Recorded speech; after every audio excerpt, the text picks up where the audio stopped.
Sobat investor semua, pasti sebagian atau mungkin semuanya daripada kalian juga ingin memiliki rumah ya.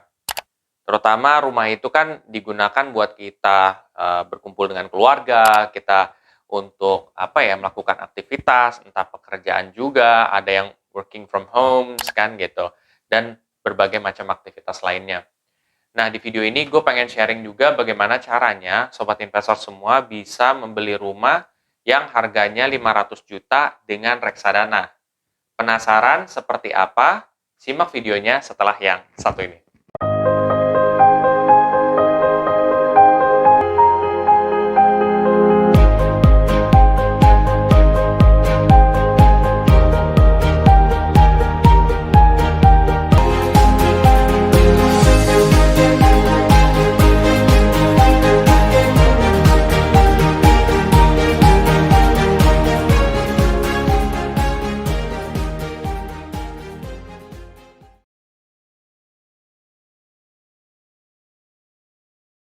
Jadi gini sobat investor ya, sebelum masuk lebih dalam gue akan coba disclaimer dulu.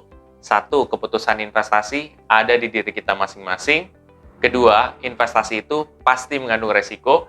Salah satu resikonya adalah penurunan. Ketiga, gue tidak pernah mengadakan titip dana sama sekali. Jadi kita ngomongin soal rumah ya. Rumah ini sendiri kamu mesti tahu, kalau kamu berinvestasi di reksadana, kamu itu pasti butuh waktu untuk membeli rumah tersebut ya. Gue melakukan hitungan yang cukup ribet juga gitu, karena gue pengen menemukan kira-kira idealnya berapa tahun sih gitu loh untuk rutin berinvestasi sampai ya tercapai dana tersebut gitu. Ternyata memang cukup butuh waktu yang sangat lama juga guys gitu. Mari kita bedah sama-sama.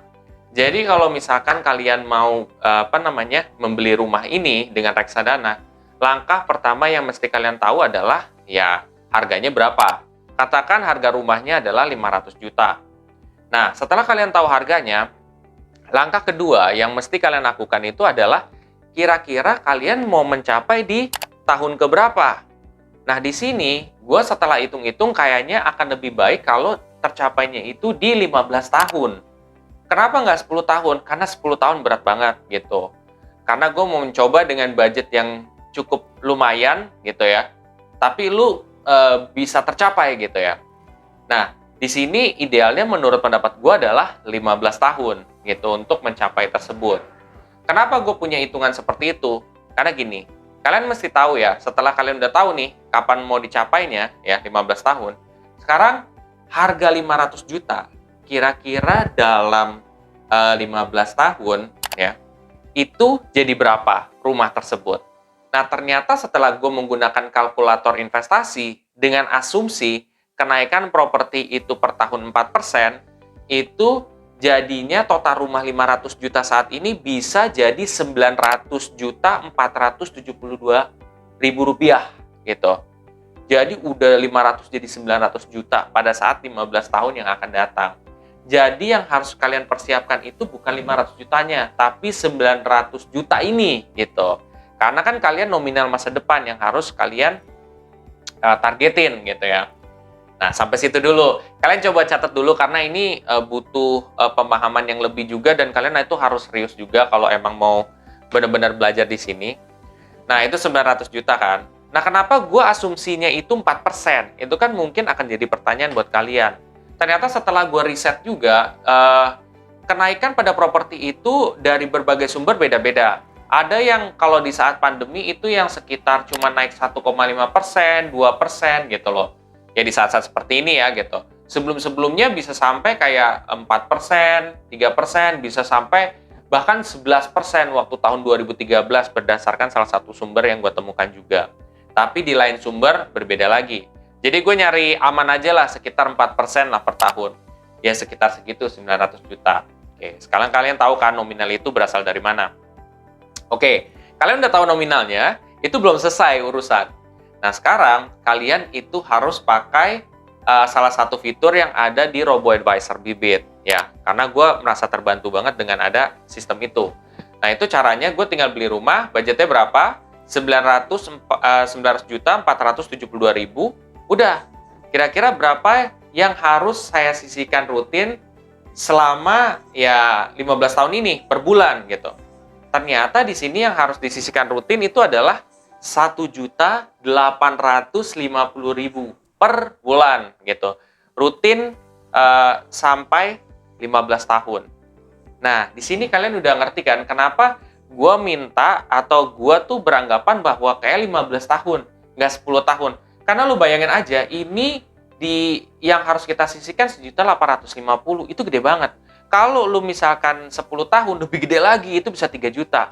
Sedangkan kalau penghasilan kalian kecil, kebutuhan kalian kan banyak banget, susah tercapainya. Jadi gue 15 tahun ya. Intinya yang harus disisihkan adalah 1.850.000 ya.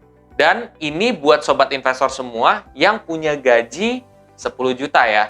Ini yang punya gaji 10 juta. Itu sama dengan berarti tadi 18,5%. Lalu porsi selanjutnya ya itu buat kebutuhan. Jadi money manajemennya baiknya tuh sisanya kebutuhan 70%, terus juga keinginan 6,5%, dan dana darurat itu 5%. Nah, jadi menurut gua kalau gua dalam posisi ini gua akan taruh porsi kebutuhan paling gede. Karena kebutuhan 70% juga masih banyak di luar sana yang masih struggle, karena gue sendiri juga masih struggle 70% gitu kan. Terus juga keinginan mungkin masih ada lah, tapi masih bisa di-press. Itu gue paling 6,5%, karena yang ngapain lu punya keinginan banyak-banyak, yang penting kan lu bisa tercapai dulu gitu. Kalau gue sih gitu ya, kalau mungkin orang lain beda ya gitu. Terus juga dana darurat itu sebenarnya gue taruh proporsi 5% dan harus ada, karena kan kita nggak pernah ada yang tahu ya ke depan, entah ada sesuatu barang yang rusak atau apapun yang rusak, itu kan kita harus mengeluarkan uang. Dan dana darurat ini bisa dipakai. Atau mungkin kita sakit apa, itu juga bisa dipakai. Atau mungkin kita ada kejadian apa, itu bisa dipakai. Nah, dana darurat itu gue alokasikan buat buat taruh di bank gitu. Jadi kalau in case ada apa-apa itu bisa gue tarik. Seperti itu sih guys. Jadi ini aja buat yang gaji 10 juta aja, kalian harus bisa menyisihkan segini. Apa kabar yang kalau di bawah daripada itu? Kalian pasti bisa lebih lama lagi berinvestasi, atau proporsi yang kalian taruh itu bisa harus jauh lebih gede. Gitu. Seperti itu sih sobat investor, mudah-mudahan video yang seperti ini ya bisa membantu kalian dalam merencanakan buat misalkan membeli rumah dengan reksadana. Memang itu tidak mudah, dan mungkin kalau kalian masih belum paham lagi, kalian bisa coba ulang lagi video ini dan kalian catat seperti itu supaya kalian bisa lebih paham. Setelah ini kalau kalian, wah kayaknya nih oke juga nih, gue bisa mulai berinvestasi reksadana juga deh gitu ya. Ya udah, kalian bisa berinvestasi reksadana di aplikasi Bibit menggunakan kode referral gue yang ada di sini. Kalian bisa dapat cashback reksadana sebesar 25.000. Lumayan kan untuk mulai berinvestasi, kalian bisa dapat 25.000. Tapi lagi-lagi itu adalah optional, jadi tidak harus ya guys gitu. Terus juga kalau kalian masih pengen dalemin lagi tentang reksadana, benefitnya apa, ininya apa, kalian bisa pelajari di playlist dana darurat saya yang ada di samping. Nanti kalian bisa mengerti lebih dalam bagaimana cara dapat keuntungannya dan lain sebagainya, itu kalian bisa pelajari lebih dalam. Terus buat sobat investor semua yang merasa setelah ini, wah ini kayak kontennya bermanfaat banget, kalian bisa coba share aja ke sobat investor yang lain. Dan jangan lupa untuk subscribe, like, dan komen di video gue. Sampai jumpa di video gue selanjutnya. Terima kasih.